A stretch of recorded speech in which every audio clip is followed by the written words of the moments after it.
নমস্কাৰ মই পিটিচিকে আপোনালোকক পুনৰবাৰ আজৰি সময়লৈ স্বাগতম জনাইছোঁ আপোনালোকৰ ভালনে বাৰু আশা কৰোঁ সকলোৰে ভালেই চাগৈ আজি মই আপোনালোকৰ আগত এপাহ ফুলৰ গুণানুগুণৰ বিষয়ে ক'বলৈ আগবাঢ়িছোঁ আপোনালোকে হয়তো সেই ফুলপাহ বহুতে চাগে চিনি পায়ো আৰু সেই ফুলপাহৰ ব্যৱহাৰো কৰিছে চাগৈ কিন্তু মই ভাবিছোঁ কিছুমান মানুহে এই ফুলপাহৰ বিষয়ে নাজানিবও পাৰে আৰু সেয়ে ভাবিলোঁ আজি আপোনালোকৰ উপকাৰী হ'ব বুলি মই ভিডিঅ'টো বনাবলৈ আগবাঢ়িছোঁ সেই ফুলপাহৰ নাম হ'ল সাইণ্টিফিক নাম কোৰকাছ ছেটিভাছ আৰু সেই ফুলপাহ ইৰাণ ইটালী গ্ৰীক মৰক্কো আৰু আমাৰ ভাৰতবৰ্ষত পোৱা যায় সেই ফুলপাহ মাত্ৰ 3টা ৰেণু থাকে আৰু সেই ৰেণু 3টাই ব্যৱহাৰ কৰা হয় ফুলপাহৰ পৰা সেই ৰেণুটো সংগ্ৰহ কৰে প্ৰথম অৱস্থাত যেতিয়া ফুলপাহ ফুলে তেতিয়া এই ফুলপাহৰ পৰা ৰেণুটো তেওঁলোকে ছিঙিয়াই আৰু ছিঙি পেলাই সেইটো ৰ'দত শুকুৱাই আৰু শুকুৱাই পেলাই সেইটো পেকেটিং কৰি বজাৰত বিকে সেই ৰেণুটোৰ বহুত উপকাৰিতা আছে আমি সকলোৱে ভাবোঁ যে গৰ্ভৱতী মাতৃসকলেহে সেই বস্তুটো খাব লাগে বুলি কিন্তু আমাৰ সেইটো এটা ভুল ধাৰণা অৱশ্যে ময়ো ভবা নাছিলোঁ কিন্তু ময়ো শুনিছিলোঁ মানে প্ৰেগনেঞ্চি টাইমতে খায় বুলি মই কোৱা শুনিছিলোঁ কিন্তু মই পিছত চালোঁ যে বস্তু অকল প্ৰেগনেঞ্চি টাইমতে খায় নে বেলেগ সময়তো খাব পাৰে সেইবুলি মই চাইছিলোঁ আৰু তেতিয়াই মই মানে চাওঁতে কথাটো গম পালোঁ যে নাই এই বস্তু সকলোৱে খাব পাৰে আৰু সেই বস্তু ময়ো খাইছোঁ এতিয়া আৰু খাই তাৰ পৰা অলপ সঠিক মানে ভাল ৰিজাল্ট এটা মই পাইছোঁ আৰু সেয়ে আপোনালোককো জনাওঁ বুলি ভাবিছোঁ সেই বস্তুটো বহুত সহজভাৱে খাব পাৰে আহক তেতিয়াহ'লে সেই বস্তুটো কেনেদৰেনো খাব পাৰে আৰু তাৰ গুণাগুণ তাৰ অপকাৰিতা এই সকলো বিষয়ে মই আপোনালোকক ক'ম তেতিয়াহ'লে পিছৰখিনি আপোনালোকে চাব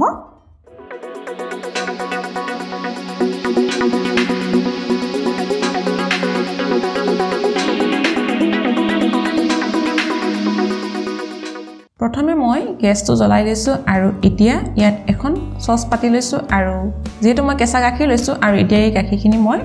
গৰম কৰি ল'ম গেছটো মই ল' ফ্লেমত দিম উতল অহালৈকে মই গাখীৰখিনি গৰম কৰি ৰাখিম এয়া চাওক মোৰ গাখীৰখিনি উতল আহিছে এখন চামুচেদি মই এনেদৰে লৰাই দিছোঁ এয়া চাওক মই আপোনালোকক কোৱা ফুলপাহৰ বস্তুটো হ'ল চেফ্ৰন বুলি কয় আমি তাক বহুতে কেশৰ বুলি কওঁ আৰু এই কেশৰখিনি মই লোৱা কেশৰখিনি অলপ সৰু মিহি আৰু সেয়ে মই অকণমান বেছিকৈ দিম যিখিনি চেফ্ৰন ডাঙৰ সেইখিনি আপোনালোকে এজন মানুহৰ কাৰণে 3ডালেই যথেষ্ট হয় এতিয়া মোৰ এইখিনি সৰু কাৰণে মই আৰু এই গাখীৰখিনি মই 2জনৰ কাৰণে বনাম সেই কাৰণে মই কেইডালমান বেছিকৈ দিছোঁ আৰু এই চেফ্ৰনৰ বহুতো উপকাৰিতা গুণ আছে আপোনালোকে হয়তো কিছুমানে জানে ই আমাৰ শৰীৰৰ এণ্টিবডি গঠনত সহায় কৰে আৰু ৰক্তকণিকা গঠনতো সহায় কৰে এণ্টিবডি যেহেতু গঠন হয় আৰু সেয়ে আমাৰ বেমাৰ আজাৰৰ পৰা ই আমাক বচাই ৰাখে জ্বৰ পানী লগা কাহ এজমা এইবোৰৰ পৰা আমাক বহুত আঁতৰত ৰাখে শৰীৰটো গৰম কৰি ৰাখে যিহেতু চেফ্ৰনে আমাৰ স্মৃতিশক্তি বৃদ্ধি কৰাত সহায় কৰে দৃষ্টিশক্তি হজম শক্তি এই সকলো প্ৰকাৰৰ শক্তি আমাক এই চেফ্ৰনৰ পৰা আমি পাওঁ ইয়াৰ উপৰিও ই আমাৰ হাৰ্টৰ কাৰণেও যথেষ্ট ভাল সেয়ে আমি কম বেছি পৰিমাণে চেফ্ৰন ব্যৱহাৰ কৰিব লাগে গৰ্ভৱতী মাতৃসকলে ইয়াক খালে তেওঁলোকৰ শিশুটো বগা আৰু স্বাস্থ্যৱান হয় বুলি বহুতে কয় সেয়ে গৰ্ভৱতী মাতৃসকলে ইয়াক খাবই লাগে গৰ্ভাৱস্থাত এতিয়া মই ইয়াত মৌ দিম 2 চামুচ আপোনালোকৰ ঘৰত যদি মৌ থাকে মৌ দিব নহলে আপোনালোকে চেনিও দিব পাৰে বা মিঠা বস্তু যদি আপোনালোকে বেয়া পায় তেতিয়াহ'লে ইয়াত নিদিলেও হয় আৰু এইখিনি মই ভালদৰে লৰাই দিম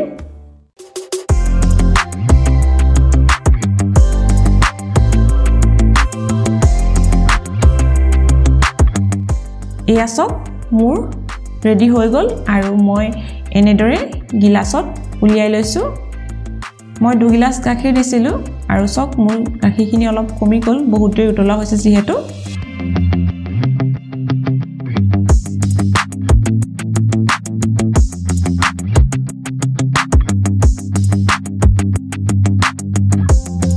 আৰু মোৰ ওচৰত কোনো ধৰণৰ ড্ৰাই ফ্ৰুইটছ নাই সেই কাৰণে মই 2ডালমান শুকান চেফ্ৰনেৰে ইয়াত গাৰ্নিছ কৰি দিম আপোনালোকৰ ওচৰত যদি কিবা ফ্ৰুইটছ থাকে তেতিয়াহ'লে আপোনালোকে ইয়াত ফ্ৰুইটছ দি গাৰ্নিছ কৰিব পাৰে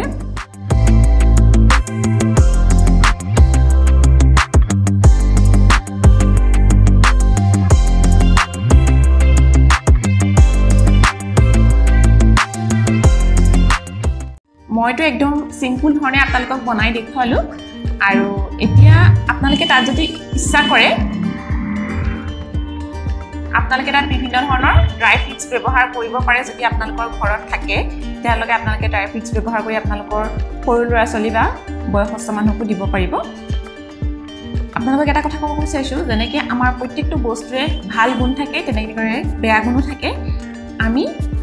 সেফ্ৰনটো সদায় বেছিকৈ দিব নালাগে 3ডাল বা 2ডাল ইমানেই খাব লাগে আৰু গৰম দিনত তাক খাব নালাগে যিহেতু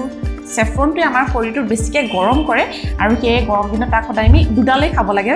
বা আপুনি যিমান কণ পাৰে কমাই খাব লাগে 3ডাল তাতকৈ বেছি আমি ব্যৱহাৰ কৰিব নালাগে যদি সেফ্ৰনটো মিহি হয় তেতিয়াহ'লে আপুনি 4ডাল দিব পাৰে কিন্তু যদি মোটা মোটা হয় তেতিয়াহ'লে আপুনি তাক 3ডালেই ব্যৱহাৰ কৰিব আমি বজাৰৰ পৰা কিনোতে সেফ্ৰনটো কেতিয়াও গুড়ি কিনিব নালাগে আৰু আমি সেফ্ৰনটো সদায় পেকেটিং সেফ্ৰন কিনিব লাগে খোলাটো কেতিয়াও কিনিব নালাগে খোলাটো সাধাৰণতে মানে ভেজাল হোৱাৰ চান্সটো বেছি থাকে আৰু গুড়িটোতো ভেজাল হ'ব পাৰে সেয়েহে আপোনালোকে সদায় যিটো পেকেটত থাকে সেইটো কিনিব আৰু এইখিনি আছিলে মোৰ ভিডিঅ'টোত আপোনালোকৰ যদি চাই ভাল লাগিলে তেতিয়াহ'লে লাইক কৰিব কমেণ্ট কৰিব আৰু যিসকলে মোৰ ভিডিঅ'টো এতিয়ালৈকে চাই আছে যদি মোৰ চেনেলটো ছাবস্ক্ৰাইব কৰা নাই তেতিয়াহ'লে ছাবস্ক্ৰাইব কৰি ল'ব আৰু লগতে বেল আইকনটো দবাব তেতিয়াহ'লে মোৰ আহিবলগীয়া সকলো ভিডিঅ' নটিফিকেশ্যন আপোনালোকে পাই থাকিব আজিলৈ আহোঁ তেনেহ'লে আন এটা নতুন ভিডিঅ'তে পুনৰ আকৌ লগ পাম তেতিয়ালৈকে সকলো ভালে থাকক বাই বাই